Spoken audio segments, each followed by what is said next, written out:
Buenas tardes y a todos y a todas. Bienvenidos. Doctor Fugareta, lo dejo con la presentación.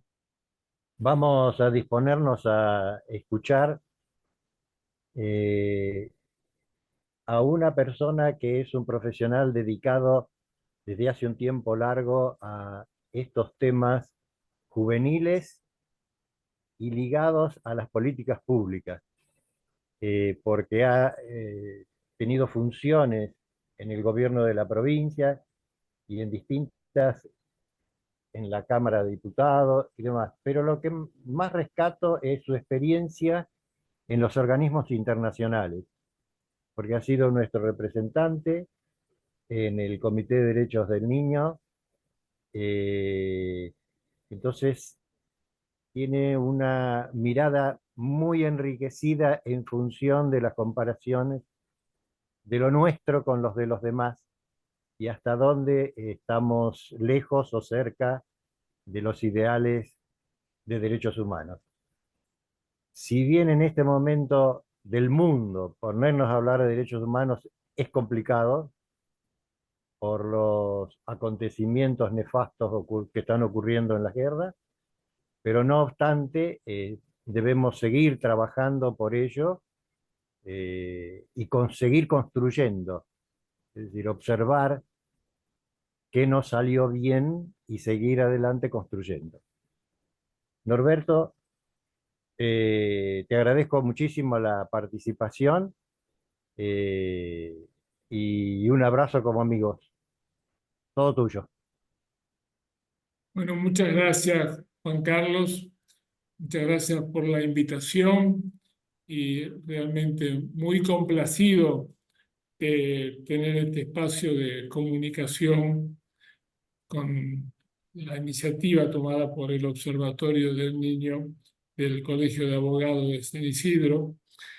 Es un verdadero placer cuando lo digo con toda sinceridad, porque hay una trayectoria de compromiso del Colegio de Abogados de San Isidro que puedo reconocerla de muchos años y de mucha coherencia, con aportes importantes en momentos en que fue necesario establecer planos de discusión para construir nuevos horizontes respecto de la niñez y la adolescencia.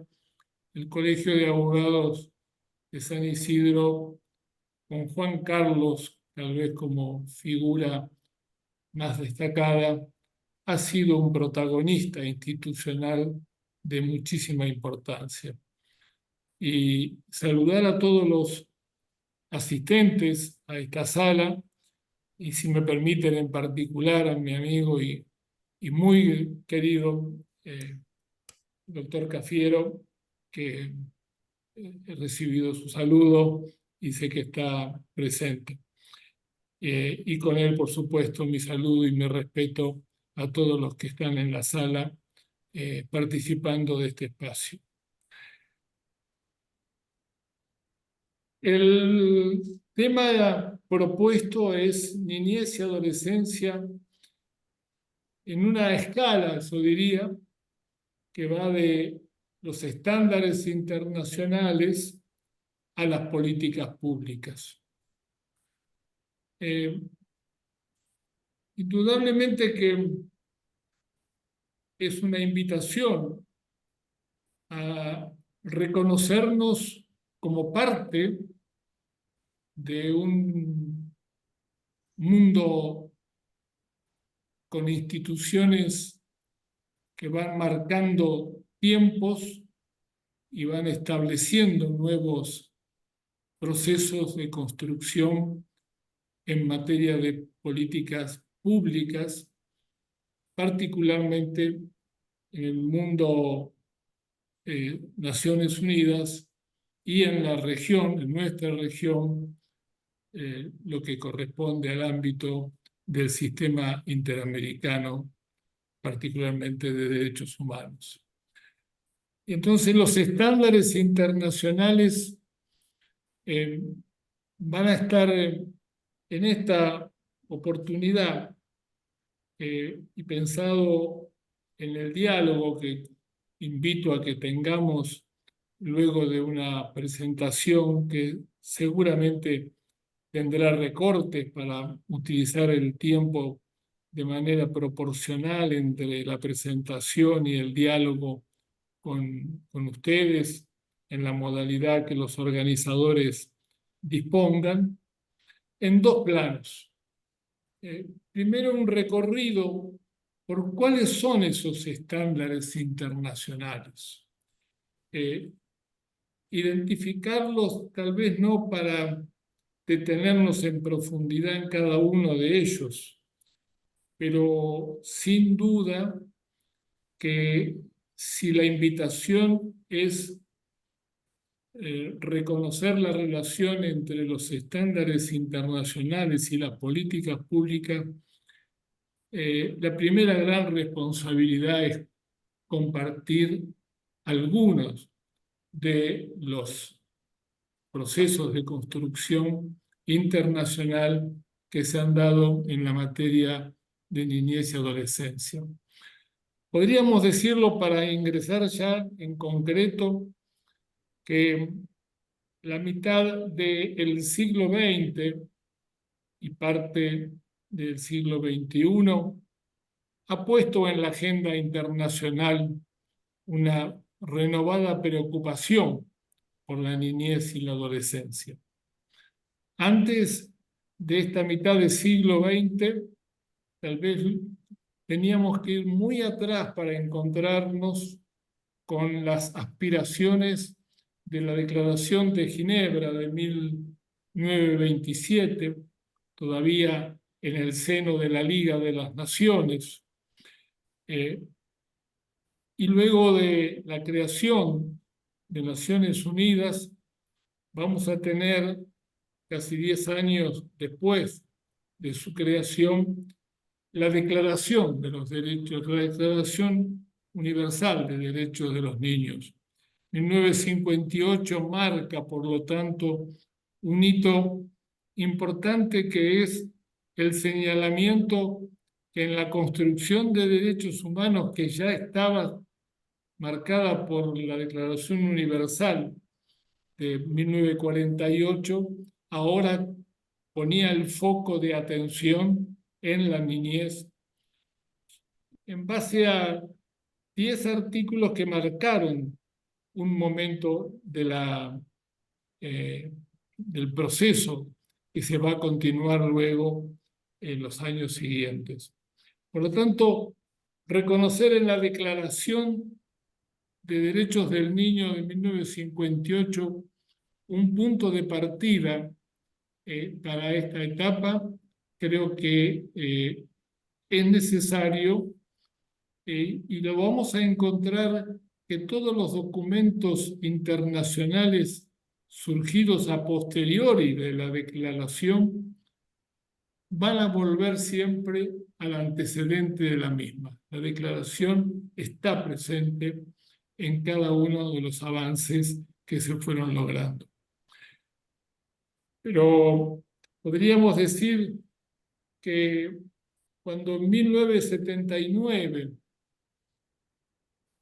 años muy duros para el recuerdo del pueblo argentino, años donde anulada la vida democrática y el Estado de Derecho, el sufrimiento fue la determinante de ese periodo, simultáneamente a esa situación donde Argentina vivía bajo una dictadura de consecuencias gravísimas. Al mismo tiempo, Naciones Unidas aprobaba en su Asamblea General de 1979 la necesidad de dar un paso al frente en materia de derechos de los niños. Y ese paso al frente era sin abandonar los principios de la declaración, teniendo presente que como tal el instrumento era jurídicamente no vinculante y por lo tanto su incidencia era claramente limitada para la incidencia sobre los estados, era necesario dar un paso al frente. Y ese paso al frente lo dan un conjunto de países que proponen en 1979 ir hacia la elaboración de una convención sobre los derechos de los niños. Y por lo tanto una convención que tendría sí el carácter vinculante para aquellos países que la ratificaron. Llevó 10 años la elaboración de este documento liminar en materia de derechos de los niños en el plano de los estándares internacionales y tendríamos que hacer en esto un brevísimo paréntesis. Cuando se recupera la democracia en nuestro país, la menciono porque acababa de decir 1979 en qué condiciones estábamos, pero en qué condiciones nos pudimos situar los y las argentinas frente al periodo casi final de elaboración.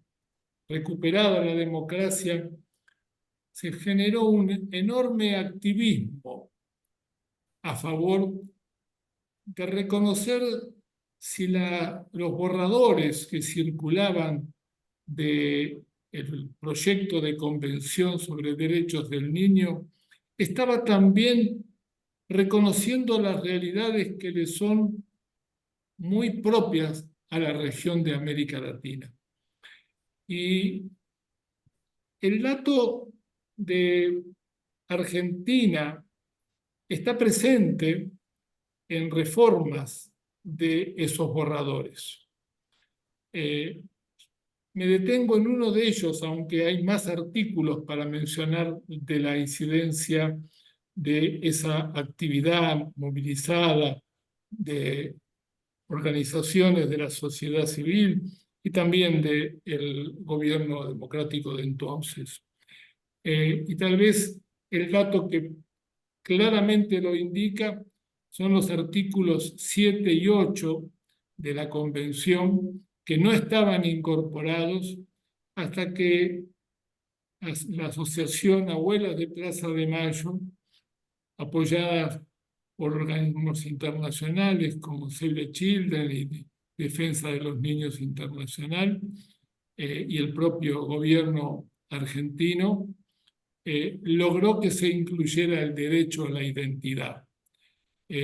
Claramente, cuando hoy el mundo entero, salvo Estados Unidos, que es el único país que no ha ratificado la convención, el resto de los países del mundo que tienen un vínculo jurídicamente de enorme significación para sus políticas públicas en materia de niñez, tienen incorporado los derechos a la identidad que provienen precisamente de la construcción y la experiencia de nuestro país. En otros campos también Argentina ha tenido enorme influencia.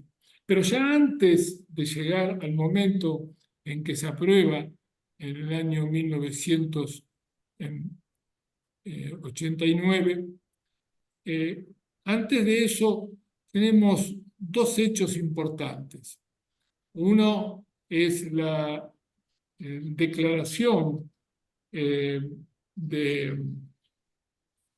Beijing, en la que la preocupación por la justicia penal juvenil, en aquel momento llamada justicia de menores, está marcando, tal vez por primera vez desde el ámbito de Naciones Unidas, está marcando la necesidad de darle un enfoque de derechos humanos. Y más tarde, en 1990, están las directrices de Naciones Unidas para la prevención también bajo el título de hoy no frecuente que se use, prevención de la delincuencia juvenil, conocidas como las directrices de Riad. Marco estas dos directrices, Beijing, Riad, porque claramente dan cuenta, una con anterioridad a la aprobación de la Convención, 1985, pleno debate.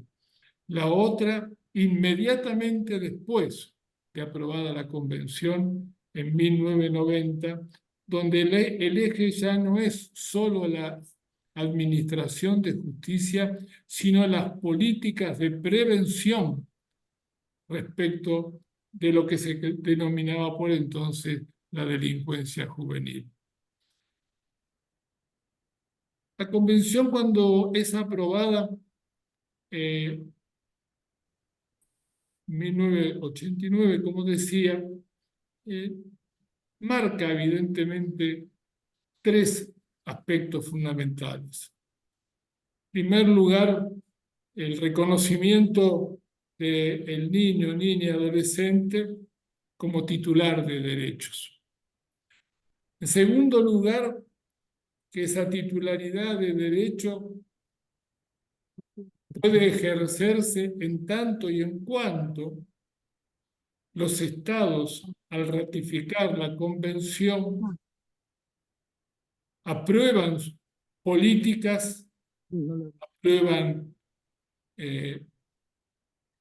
procesos legislativos, normas nacionales en las que se van armonizando, actualizando esas normas nacionales a los principios y disposiciones de la Convención. Y en tercer lugar, se abre una nueva agenda en materia de políticas públicas. Y la nueva agenda de políticas públicas va a atravesar un periodo prolongado en donde se instala claramente un debate, a mi juicio no concluido, reaparecido, un debate que tiene componentes que hacen a la concepción del Estado y su responsabilidad como garante de los derechos jurídicamente consagrados. Pero también un Estado que tiene necesidad de promover nuevos marcos normativos que vayan dejando atrás aquellos que representaban otro ciclo de la historia en esta materia. Por lo tanto, estos tres factores, los niños sujetos de derecho y su voz escuchada, tenida en cuenta, generando construcción de ciudadanía. Normas que se vayan armonizando con los principios y disposiciones y nuevas políticas públicas bajo estos criterios y matrices. El desafío es muy grande el que se abre. Tal vez hubo ilusión de que esto podía resolverse en un plazo relativamente corto y hubo cierta ilusión de que fuera así.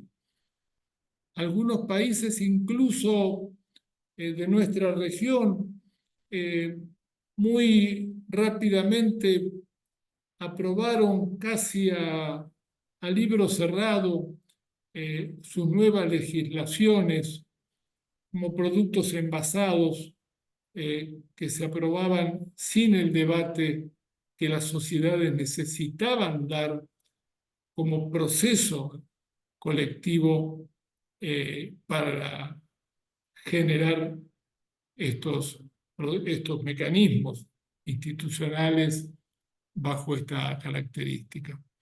Nuestro país, en ese sentido, fue de los que tuvo más, para unos, mora, para otros, mayor reflexión.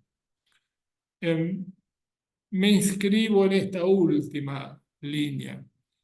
Es cierto, nosotros recién tuvimos ratificada la Convención a través de una ley que la armonizara en el año 2005. Habían pasado unos cuantos años desde que se había ratificado. Yo cuando dije ratificado, en realidad se ratificó en 1990, septiembre de 1990, o sea, al año siguiente de haberse firmado, pero la legislación, particularmente la 26061, llevó un periodo largo de construcción, de debate, no de pasividad, y sí de necesidad de encontrar caminos de consensos, pero también caminos en donde la adecuación a los principios y las normas que establece la Convención tuvieran la posibilidad, la capacidad de interpretar cultural, orgánicamente, cuáles eran los valores, los criterios con los que nuestro país situaba el enfoque de derecho, situaba sus políticas renovadas bajo esta perspectiva en una legislación que dejaba por un tiempo abandonada ya definitivamente la ley que había prevalecido con alguna interrupción de los años 40-50, que fue la conocida ley Agote. Es decir, debates sobre enfoque de derecho, debates sobre criterios proteccionales que se revisaban periódicamente, pero que no alcanzaban a encontrar una nueva norma legislativa. Sin embargo, no concluye aquí los estándares internacionales. Hice esta relación con lo nacional sobre todo para dejar en claro que la Convención no ha sido para Argentina en particular, no ha sido un mensaje que llegó sin debate interno. No hemos sido precisamente espectadores de lo que en otras partes del mundo, particularmente del mundo desarrollado, del mundo del norte, fundamentalmente de Europa. No. Argentina ha sido, desde la recuperación de la democracia, un activo protagonista mediante diferentes modalidades para que la Convención, cuando ingresara en nuestra estructura jurídica y condujera el camino de la reforma de las políticas públicas, efectivamente hubiera tenido un tránsito de participaciones muy amplias. Detrás de la Convención quiero mencionar 2 o 3 aspectos que me parecen fundamentales. La Convención crea, en su articulado, crea el Comité de Derechos del Niño. Al igual que el resto de las convenciones de derechos humanos, todas ellas cuentan con un comité que tiene la responsabilidad de monitorear la implementación de las respectivas convenciones de derechos humanos respecto de los países que la han ratificado. Y en ese sentido, Argentina ha ido cumpliendo, a veces con alguna demora, ha ido cumpliendo con la presentación de eso. sus informes. Y me permito compartir con ustedes algunos datos del último informe que presentó la Argentina y que fue tratado en el año 2018. Volverá este año a presentar ya lo ha presentado. Este año lo que va a tener es el debate público en Ginebra. Pero la última observación y recomendaciones que efectuó el comité corresponden al 6 de junio del año 2018. Leo algunas de las cosas que surgen de ese informe. Expresa preocupación por los distintos reportes sobre discriminación, exclusión social, así como abuso sexual y psicológica sobre niños y adolescentes con discapacidad, indígenas, rurales, migrantes, lesbianas, gay, bisexuales, transexuales, intersexuales. Y otro punto señala que en materia de derecho a la vida y el desarrollo, el comité urgió al país a erradicar las causas de la mortalidad infantil y el impacto que un ambiente de detención puede provocar en la salud mental de menores de edad. Del mismo modo, recomendó al Estado argentino adoptar una ley sobre justicia penal juvenil en línea con la Convención y los estándares internacionales, debiendo asegurar que la detención será utilizada como último recurso y sin incluir medidas para aumentar las sentencias o reducir la edad de imputabilidad penal. Esto, entre otras cosas, menciona las observaciones y recomendaciones que recibió el Estado argentino en el año 2018. Esperamos muy ansiosos la próxima evaluación que se efectuará este año con un escenario muy complejo en el cual se presentan los temas.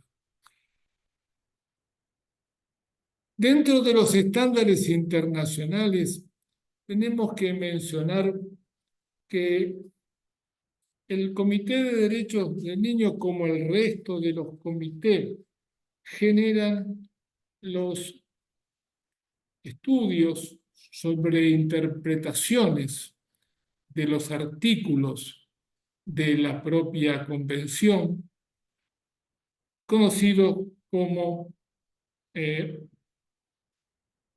observaciones generales. Más de 20 ha producido con características de jurisprudencia, más de 20 ha producido la actividad del Comité de Derechos del Niño. Y me pareció oportuno nombrar 3 de ellas, simplemente para tenerlas en cuenta. Y tenerlas en cuenta también en el contexto actual. La observación número 7 del año 2006, que como bien debe recordar mi amigo Cafiero, tuvimos mucha participación, define los derechos de los niños en la primera infancia y define también la importancia de darle alta incidencia y prioridad a la política sobre la primera infancia. Luego quiero recordar la observación general número 12, que es del año 2009, que está destinada precisamente a analizar en profundidad el artículo 12 de la Convención, que es el que se ubica claramente en el derecho del niño a ser escuchado y tenido en cuenta sus opiniones en los ámbitos administrativos o en los ámbitos judiciales. La observación general número 12 profundiza sobre ese artículo 12. No lo limita solo a ser escuchado y tenido en cuenta en el ámbito judicial o administrativo, también en todos los ámbitos de la vida familiar, comunitaria, institucional, de tal manera que la lectura de la observación general número 12 nos fortalece en el protagonismo de los niños, niñas y adolescentes, y particularmente respecto de este segmento, del segmento adolescente, que tiene en nuestro país incidencia en la vida de las instituciones educativas, que tiene incidencia en la vida de las organizaciones comunitarias, que tiene expresiones concretas de solidaridad y compromiso solidario en situaciones críticas, como las que se han vivido, por ejemplo, en la pandemia, que también necesita ser escuchado y que también necesita escuchar una voz que, respetando su propia característica, ayude a encontrar los mejores proyectos. Entonces, el artículo 12 de la Convención está desarrollado con amplitud en la observación general del mismo número del año 2009. Y por último quería mencionar, hay muchas otras, pero me pareció importante la observación general número 24, más cercana, 2019, y es la que se refiere a los derechos del niño en el sistema de justicia juvenil. Claramente marca sobre esto, esta observación general, marca línea de profundización respecto del artículo 37 y 40 de la Convención. Pero si nosotros la miramos en la perspectiva de nuestra realidad nacional o provincial, podemos encontrar buenas claves para un debate que está presente, pero muchas veces está más presente en los medios de comunicación y no siempre en medios de comunicación que jerarquizan el debate, sino que también lo escandalizan. Y entonces contar con este documento de estándar internacional en materia de justicia juvenil me pareció muy oportuno compartirlo con ustedes. Estos son los que yo he seleccionado como los estándares internacionales para luego ingresar en las políticas públicas. Tal vez sea oportuno, también con el propósito pedagógico de no aburrirlos, abrir si hay preguntas o comentarios sobre esta primera parte y luego pasaría a referirme a las políticas públicas para un tiempo muy difícil y donde no predominan las buenas noticias, pero que con objetividad lo vamos a tratar y hacer el mayor esfuerzo por brindar datos y comentarios de las mejores fuentes. De modo que si María estás coordinando, Sí, yo doctor. invito a que se abran comentarios sobre esta primera parte de los estándares internacionales y de la participación argentina en estos en estas construcciones para luego pasar a las políticas públicas. Sí, una de las preguntas que le podría, para dar lugar a la apertura, ¿no? ¿Qué nivel de cumplimiento con relación a los estándares internacionales usted estima que puede haber con un Estado que cada vez está más reducido, ¿no? La relación entre cumplimiento con los estándares internacionales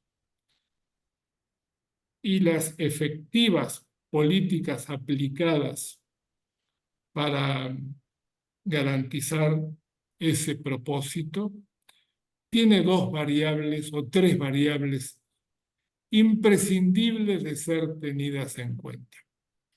En primer lugar, es si el Estado asume su condición de garante de derechos.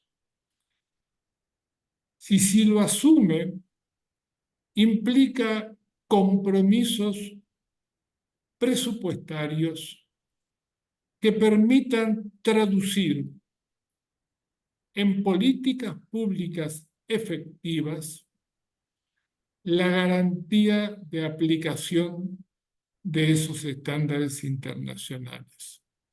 Si el Estado renuncia a su condición de garante de derechos, si reduce presupuesto por vía directa o indirecta, o si tiene presupuestos y no los ejecuta plenamente, si reduce plantas imprescindibles de trabajadoras y trabajadores de la niñez y adolescencia, si cree que es sustituible el rol del Estado por una visión sobreestimada del mercado, no solo que se aleja del cumplimiento de estos estándares internacionales, sino que aumenta el nivel de la vulnerabilidad de los sectores sociales que no tienen por sí mismos los medios económicos suficientes para que sus espacios familiares o sociales puedan dar cuenta de los requerimientos de una vida digna. Creo que es uno de los grandes debates que tiene buena parte de nuestra región y buena parte de los países del mundo, pero también que hoy lo tenemos instalado ese debate en la República Argentina, con datos que luego vamos a compartirlos y, como se dice, datos que hacen a veces innecesario el relato por la contundencia de los mismos. La leo yo. La doctora Bonacil pregunta, ¿por qué en algunos procesos judiciales no se toma en cuenta la opinión del menor, siendo que expresa con exactitud su deseo, por ejemplo, con quien desea convivir? Gracias, muy interesante la exposición del doctor. Gracias. La preocupación que plantea la doctora, indudablemente que tiene variedad de situaciones. La cultura de escuchar al niño y tener en cuenta no solo la palabra, sino también su campo subjetivo del deseo, requiere de espacios institucionales en donde la construcción de las medidas judiciales que se adopten estén fundadas en dos principios básicos. El primero es tomar muy en serio lo que plantea el artículo 12, que no lo voy a repetir, porque ya fue suficientemente aclarado. Pero el segundo es que necesita de quienes toman las decisiones, magistrados, magistradas, de equipos interdisciplinarios que contribuyan precisamente a establecer un alto grado de sensibilidad sobre cuáles son los sentimientos, cuáles son las proyecciones de esas expresiones, a veces verbalizadas, a veces transmitidas en conductas, para que puedan efectivamente quienes deben tomar decisiones contar con la mayor cantidad de elementos técnicamente válidos que partan precisamente de situar la voluntad del niño en un contexto donde esa voluntad a su vez necesita de análisis de mayor complejidad, que para eso precisamente se necesita la interdisciplina, no la suma de profesiones, sino una interdisciplina capaz de establecer articulaciones que permitan alcanzar conclusiones realmente valiosas para una definición jurídica. Acá aparece otra pregunta. Buenas Sí. tardes, soy estudiante de Pedagogía Social. Me interesa saber si es posible en nuestro país dar un debate sobre los dispositivos de cuidado y acompañamiento a las niñeces y adolescencias. Me refiero a las instituciones que tienen a cargo jóvenes en conflicto, ya que muchas de ellas no siempre se respetan o restituyen sus derechos. Doctor. Sí, y yo creo que es posible alentar ese debate. De hecho, en circuitos a veces que no trascienden demasiado, es un debate que está abierto y que deberíamos, sobre todo, tomar experiencias que han sido valiosas, experiencias que han permitido encontrar algunas claves, no para fotocopiarlas y transmitirlas como si fuesen eh, unívocas, sino porque marcan también tendencias de modalidades de trabajo.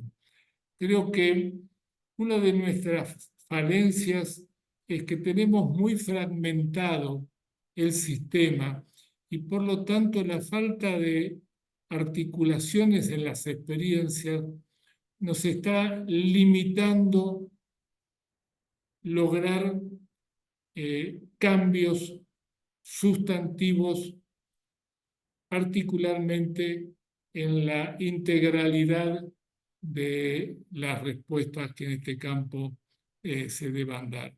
Yo creo que sí es posible ampliar ese debate.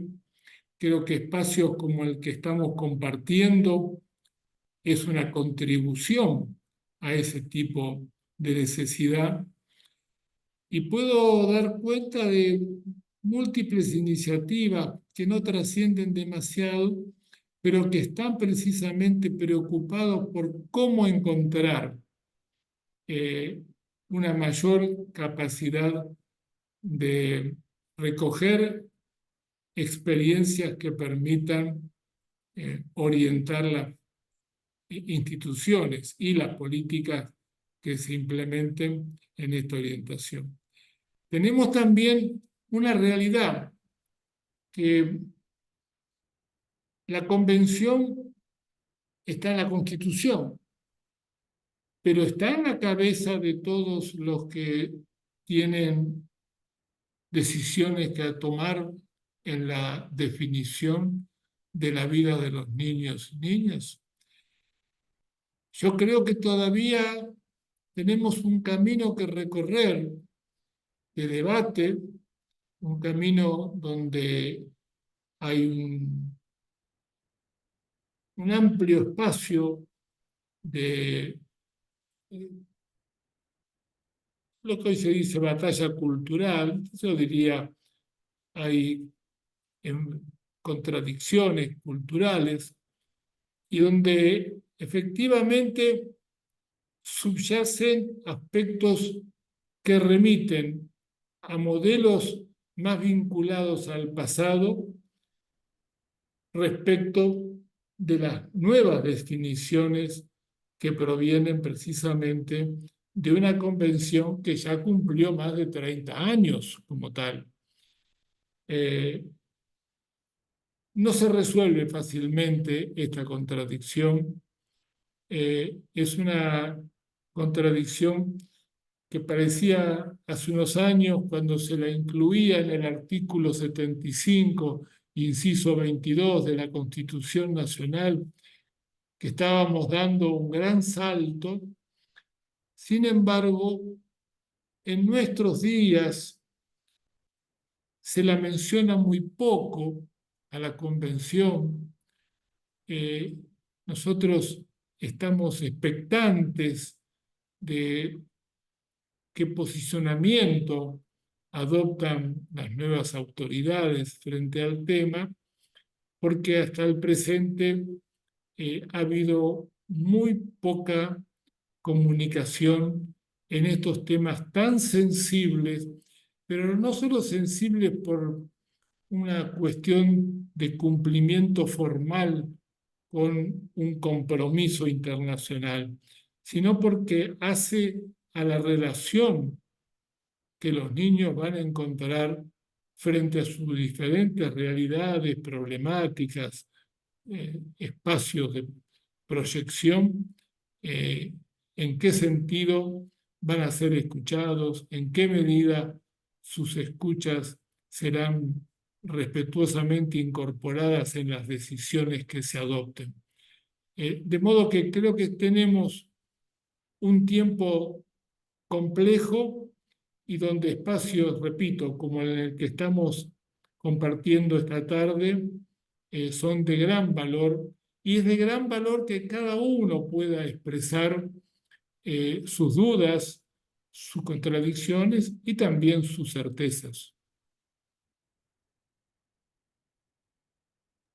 Muchas gracias, doctor. Me parece que en esta parte le agradecen el espacio y la respuesta, y si usted quiere seguir realizando un desarrollo posterior, por favor. Muy bien. Bueno, tenemos un rato como para poder avanzar. Yo les dije a ustedes hace un momento que a veces los datos son más importantes que los relatos. Y me pareció oportuno ir a algunas fuentes inobjetables de análisis. Posiblemente muchos de ustedes ya las conocen, pero creo oportuno volver al informe de UNICEF de marzo de este año, marzo 2024. Algunos datos que nos van a llevar después a mirar las políticas públicas. El dato de la indigencia. Entendiendo por tal las situaciones de aquellos niños que no pueden cubrir sus necesidades de la canasta básica en sus hogares, muchos de los cuales tienen una comida al día por fuera de la mesa familiar. Y esa indigencia en niños, niñas, en la Argentina aumentó el 14,3% en el primer semestre de 2023. Repito, aumentó el 14,3% en el primer semestre del 2023, lo que equivale a 1.800.000 chicos, chicas. 250.000 más en comparación con el 2022.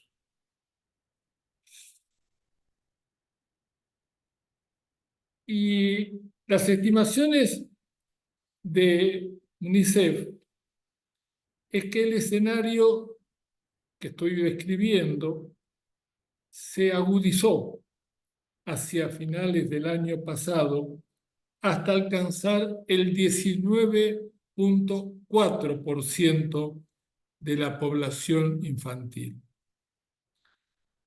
Esto, en números absolutos, implicaría 630.000 chicos y chicas que viven en hogares que no cubren la canasta básica de alimentos. Siguiendo con datos que inevitablemente nos llevan a una preocupación muy profunda respecto de la pobreza, en este caso de la pobreza monetaria. ¿A cuántos afecta? Dice UNICEF. Afecta al 57% de niños y niñas.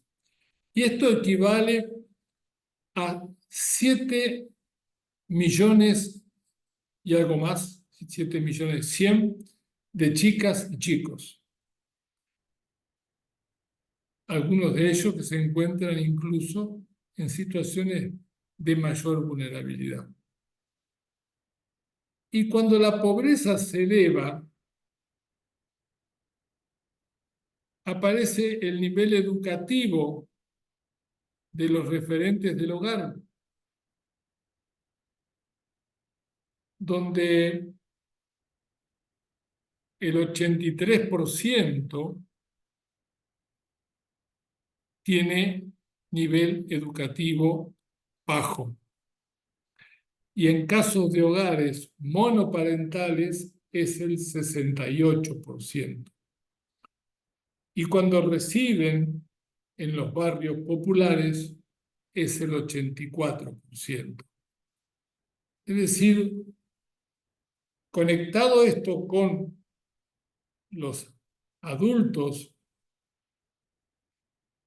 progenitores o quienes están a cargo del cuidado de los niños, está indicando también preocupación en este terreno. Y siguiendo con datos, el presupuesto nacional destinado a la niñez muestra al día de hoy una caída del 75% en términos reales. Sigo dando cifras del estudio de UNICEF publicado en marzo de este año.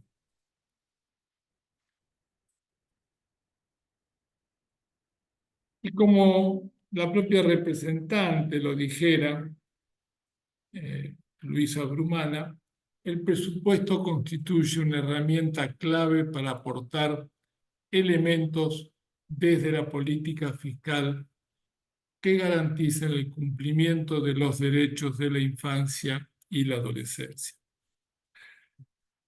En materia de políticas públicas nacionales, siguiendo el informe de UNICEF, me permito compartir un aspecto de este informe que dice que la implementación de las políticas nacionales claves para la infancia presenta signos de alerta en lo que va de el 2024. Por un lado, se registra un número importante de iniciativas que muestran niveles de ejecución nulos o casi nulos, por ejemplo, en fortalecimiento edilicio de jardines de infantes, en el Plan Nacional de Primera Infancia, entre otros. Por el otro, la asignación universal por hijo, la UH, y la prestación alimentar muestran niveles de ejecución elevados para el momento del año, debido a que los montos previstos en el presupuesto actual, que es el prorrogado del 2023, no son suficientes para hacer frente a las necesidades de financiamiento que se requieren para dar cobertura a las familias a lo largo de todo el año. En materia de políticas de protección,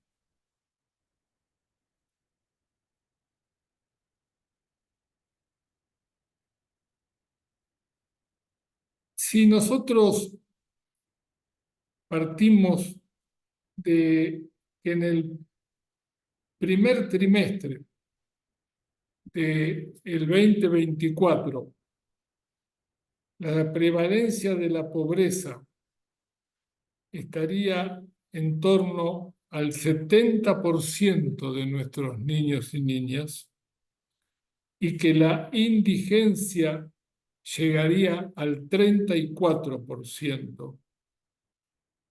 Por supuesto, esto implica repercusiones muy fuertes en el bienestar actual y a largo plazo. También esto lo decía el director de esta investigación de UNICEF, Sebastián Weinberg. Como una última relación de datos.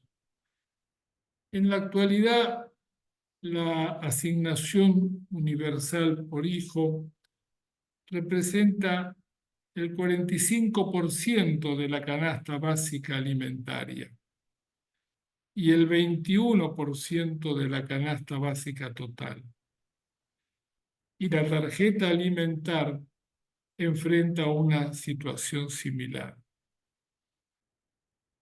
Los informes presentados mencionan la necesidad de un nuevo mecanismo de actualización de las prestaciones que integre la variación de precios y replantee el esquema de las condicionalidades vigentes para acceder a estos programas. Estos datos son los que UNICEF ha publicado recientemente en el mes de marzo, con una proyección que, por supuesto, nos genera importantes alarmas. También es cierto que en la provincia de Buenos Aires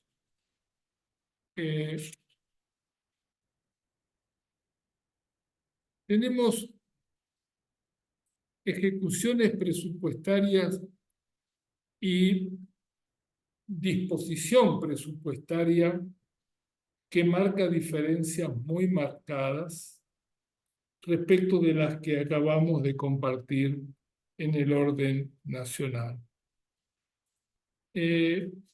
Algunas de ellas que quería comentarles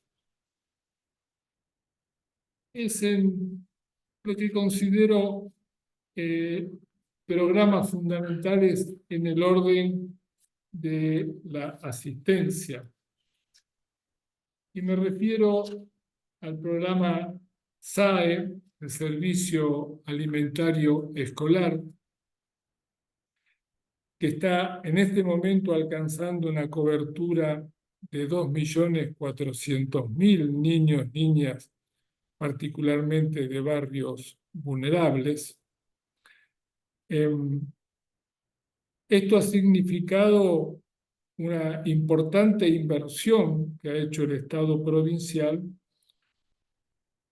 pero también con muchas alertas, dado que, de acuerdo a los informes que oficialmente se han transmitido, no se han transferido las partidas previstas por el Estado Nacional para garantizar y complementar el presupuesto necesario respecto del servicio alimentario escolar, con lo cual se abre preocupantes situaciones.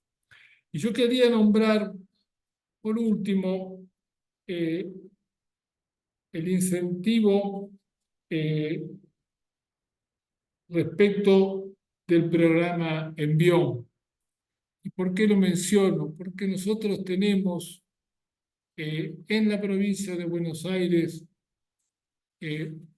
un sector adolescente muy amplio que no concluye la escuela secundaria por diversas razones, muchas de ellas vinculadas al ingreso temprano, a la búsqueda de ingresos laborales y mejorar con eso la condición de trabajo. Y hay otras razones que también están en el ámbito cultural de las familias, en los ámbitos económicos de las familias. Pero el programa Envión ha multiplicado su cobertura a 50.000 adolescentes en la provincia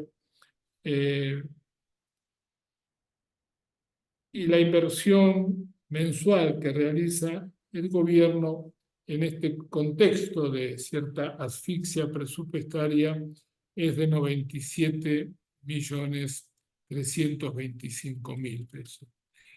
¿Por qué menciono Envión? Porque creo que es una de las políticas públicas que a la adolescencia de sectores vulnerables le está permitiendo encontrar espacios para generar ámbitos constructivos, ámbitos de cohesión social y ámbitos también para el desarrollo de proyectos personales. También en el ámbito de la provincia es bueno destacar que no se ha desfinanciado los centros de desarrollo infantil, pero aquí también el Estado Nacional tiene compromiso de cofinanciamiento y realmente estamos a la espera de que se concreticen los anuncios efectuados por las autoridades nacionales de poner en marcha el programa nacional de primera infancia previsto con financiamiento internacional del Banco Mundial y del Banco Interamericano de Desarrollo, según lo anunciado oportunamente por las autoridades. Es decir, tenemos un panorama, termino con esto, un panorama difícil, con zonas de incertidumbre, con agravamiento de las condiciones materiales y también subjetivas de la vida de nuestros niños, niñas y adolescentes. Poner atención en la niñez y en la adolescencia en un periodo de crisis, creo que a ninguno de los que estamos en esta sala se nos escapa que corresponde a la principal o una de las principales responsabilidades ineludibles de las autoridades. Y también la sociedad civil, las instituciones, como en este caso el Observatorio del Colegio de Abogados, abrirlo al debate, invitando incluso a las autoridades que tienen que tomar decisiones a que nos cuenten, nos expliquen por qué estamos con un presupuesto tan bajo y por qué en algunos casos estamos en el primer trimestre sin haber ejecutado presupuestos. No se trata aquí de señalar con criterio partidista. Estamos hablando de políticas públicas y estamos inscriptos en el Estado garante de derechos para nuestros niños, tal como lo establece la Constitución Nacional. Desde esa perspectiva, desde el Estado de Derecho, es que podemos reflexionar, presentar estos datos y reclamar que se reorienten en el sentido marcado por la 26061 y por la ley incluso de educación, y particularmente la del financiamiento educativo, que prevé un piso del 6% del Producto Bruto Interno, y que, bueno, ha significado que la sociedad en amplios sectores transversales se manifestara públicamente en los últimos días reclamando que no se abandone el compromiso con la educación pública, tanto de las universidades como del sistema educativo en general. Creo que en esta dirección de análisis crítico, pero al mismo tiempo proponiendo reencauzar, encontrar el camino que hemos ya recorrido, reencontrarlo no solo en la letra de nuestras leyes, sino también en el recorrido de nuestra identidad cultural como pueblo, como sociedad. Nuestra niñez está siempre en las prioridades de nuestra sociedad en los diversos momentos de la vida política. Y este es un momento crítico, es un momento difícil. Los datos que hemos compartido hace unos minutos hablan por sí mismos de la complejidad y gravedad de la situación. No debemos dejar que se profundice esa situación crítica. Debemos encontrar a la mayor rapidez el reencauce de políticas públicas basadas en la garantía de derecho y, por lo tanto, no reducir ni presupuestos, ni programas, ni recursos humanos necesarios precisamente para garantizar la efectividad de las políticas públicas. Bueno, hasta acá lo que tenía para decir de esta parte, y con gusto, Diana, si estás vos ahí. Sí. Bien. Muchísimas gracias, doctor Lifki.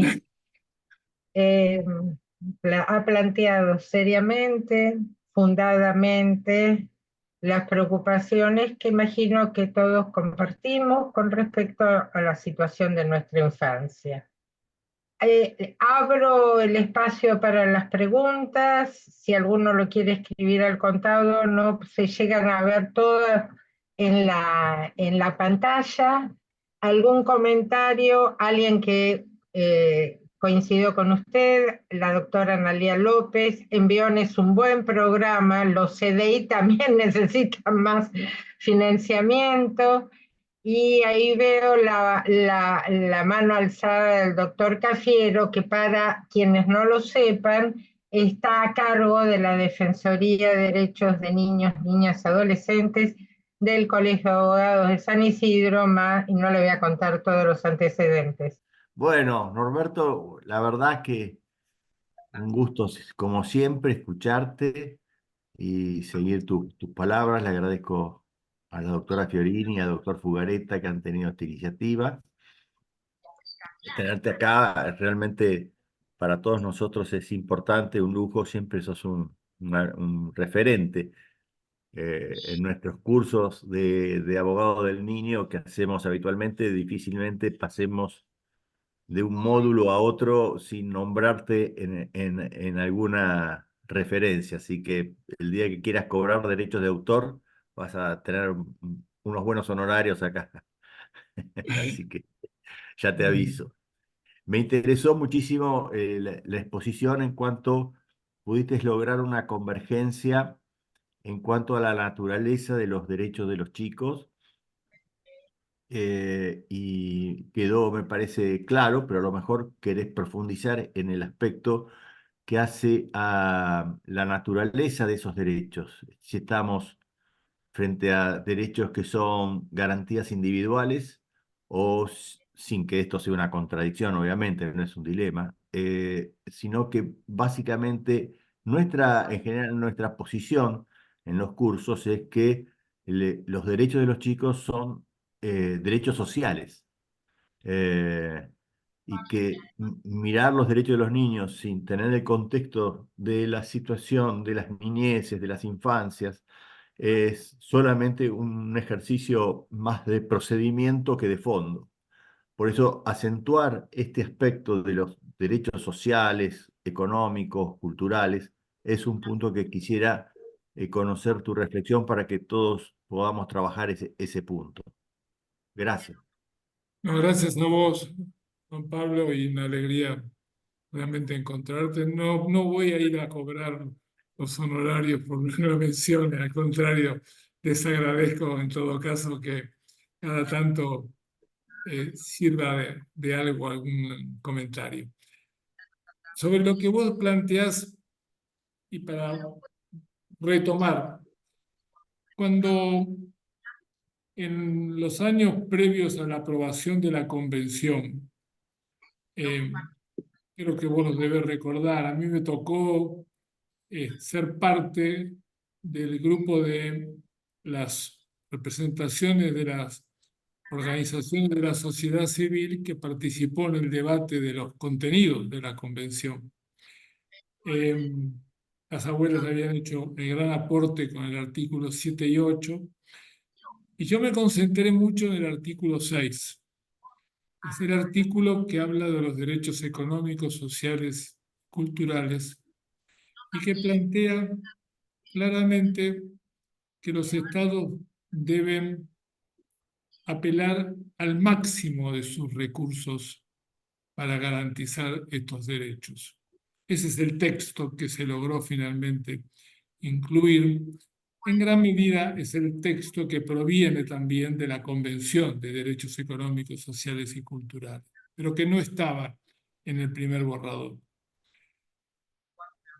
Partiendo de ese dato casi anecdótico, lo cierto es que los derechos sociales en la niñez implica también un sentido de la justicia social, implica un sentido de la equidad distributiva de los recursos, y por lo tanto cuando compartimos cifras, datos que están poniendo en niveles de cada 10 niños, potencialmente 7 estarían en situación de pobreza y 4 en indigencia, estamos hablando de un cuadro de injusticia social. Y por lo tanto, revertir esta situación es una de las prioridades de la construcción democrática. La vida institucional de la democracia tiene, por supuesto, abierto el campo del debate, diríamos que como sustento fundamental. Pero en ese debate me parece que hay líneas que no se pueden cruzar, y si hay una que no se puede cruzar es la deliberada actitud por vía de los modelos económicos de desprotección social de nuestra niñez y adolescencia. Entonces ahí hay una discusión. No hay justificativo alguno para que se prive de los derechos sociales básicos a esta multitud de niños. Y en este plano creo que nos está faltando en este momento debates más concretos respecto a esta relación entre el objetivo de garantizar justicia social para nuestros niños, niñas y adolescentes y sus familias, obviamente, y los esfuerzos que se deben hacer desde las organizaciones del Estado en todos los niveles para ir corrigiendo las profundas desviaciones que se venían dando y que se profundizaron en este último periodo, con proyecciones graves en la medida que no aparezcan los correctores muy rápidamente. Cuando los estudiantes, si me permite una reflexión muy de nuestros días, cuando los estudiantes universitarios y muchos secundarios de años superiores ganaron las plazas, las calles de casi todo el país, es porque vieron comprometido no solo la educación en términos de la utilización de los recursos para cumplimentar los ciclos respectivos de estudio. Lo que vieron también era que se estaba desprotegiendo por parte del Estado al desfinanciar, se estaba desprotegiendo a amplios sectores de la sociedad. Y creo que hay un espíritu solidario en esto, en la sociedad, que quedó demostrado precisamente estos días, y que ese espíritu solidario es transversal, hay que animarlo, necesita seguramente voces que lo expresen, y entiendo que el tema que nos convoca hoy respecto de esta relación entre estándares internacionales y políticas públicas es un buen camino elegido, porque de los estándares internacionales el país, no este gobierno, el país, el Estado, tiene compromisos jurídicamente consagrados, y por lo tanto avanzar en el abandono de esos compromisos es agraviar la situación de nuestra niñez y particularmente de sus derechos sociales. Esta me parece que es un poco, Juan Pablo, la reflexión que me merece tu planteo. Un momento, doctor. Acá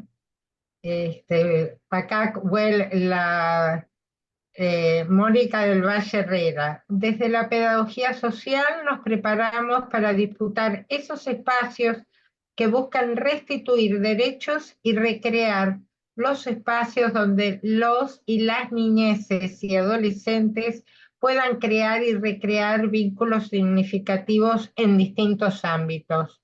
Nos preparamos para que la educación sea democrática, inclusiva, al alcance de todas y todos, para recrear la cultura como derecho de expresión de ciudadanía. Deseamos que nos tengan en cuenta para integrar equipos interdisciplinarios, porque tenemos mucho para aportar. Otros, doctor, lo felicitan. Y yo tengo una pregunta. Continuando la línea quizás abusiva del doctor Cofiero y prometiéndole que no va a tener derechos de autor, al menos por este colegio, me toca a mí en el curso de abogado del niño dar la parte de derecho administrativo, que básicamente es el niño ciudadano frente al Estado. Y ahí tenemos una cuestión de tensión entre normas procesales específicas que aparecen en alguna de nuestras, sobre todo en la norma provincial, en alguna reglamentación, y las normas de derecho administrativo que rigen el hacer y qué hacer del gobierno, al menos en nuestras jurisdicciones, municipal como provincial. Uno de los problemas que aparecerían que esta cuestión del reconocimiento del niño ciudadano no todavía está muy claro. Hay como un resto del asistencialismo, no necesariamente los equipos, por más que trabajen bien, tienen como premisa el reconocimiento de la autonomía, el derecho a ser oído, que significa también el derecho a negarse, a apelar o presentar otras alternativas. ¿Usted tiene alguna reflexión al respecto? Sí, a mí me parece que hay una cierta desproporción entre avances normativos y prácticas institucionales. Vamos a detenernos en la reforma del Código Civil y la afirmación de la autonomía progresiva, concepto que no está presente en la Convención, concepto que está presente en el Código Civil. A mí me parece que esta dificultad de situar los avances normativos, tanto internacionales como nacionales, en las prácticas cotidianas, tiene varias explicaciones. Una de ellas, no estoy poniendo en orden de jerarquía, una de ellas es la formación académica. Creo que defendiendo, por supuesto, la universidad pública y soy parte de ella, no he conocido otro ámbito ni de formación ni de trabajo que no sea el espacio público, pero creo que todavía en la formación de nuestros profesionales hay avances normativos que no han sido incorporados con la profundidad de reflexión que merecen a la hora de llevarse a las prácticas institucionales. Para mí es un primer punto. El segundo punto al que apunto es las instituciones, en este caso usted plantea en el orden administrativo, están muy sujetas a los contextos ideológicos y políticos de cada momento particular de la historia. Y me ha sorprendido con preocupación comportamientos que estaban aparentemente muy superados en algunas jurisdicciones respecto a la invocación de razones para la separación de los niños de su grupo familiar. Tomo ese dato, ¿no? Invocación de razones para la separación del niño o niña de su grupo familiar. Creo que hay una cierta tendencia a estar alertas, retiro tendencia, digo, estar alerta, a no retroceder sobre un territorio que se ha avanzado. Las situaciones de exigencia de separación del niño de su núcleo familiar, son situaciones que deben estar muy fundadas y que realmente representen el único modo de proteger al niño de una situación de alta vulnerabilidad. Pero también en mi práctica profesional, voluntaria, en algunos barrios populares, tanto del conurbano como de la ciudad, más de la ciudad que del conurbano. En los últimos tiempos, con mucha frecuencia, la primera resolución que se adopta frente a una situación de crisis es la separación de los hijos y una poco argumentada explicación de por qué se procede de esa manera. Esto no tiene que ver demasiado con la propia ley 114 de la ciudad de Buenos Aires. Sin embargo, la práctica administrativa y un cierto correlato judicial está admitiendo una solución muy radicalizada respecto de la complejidad que implica una situación crítica y que debe ser abordada con estrategias integrales, con medidas que remiten más al pasado que al presente en el orden de las normas vigentes y de los criterios vigentes.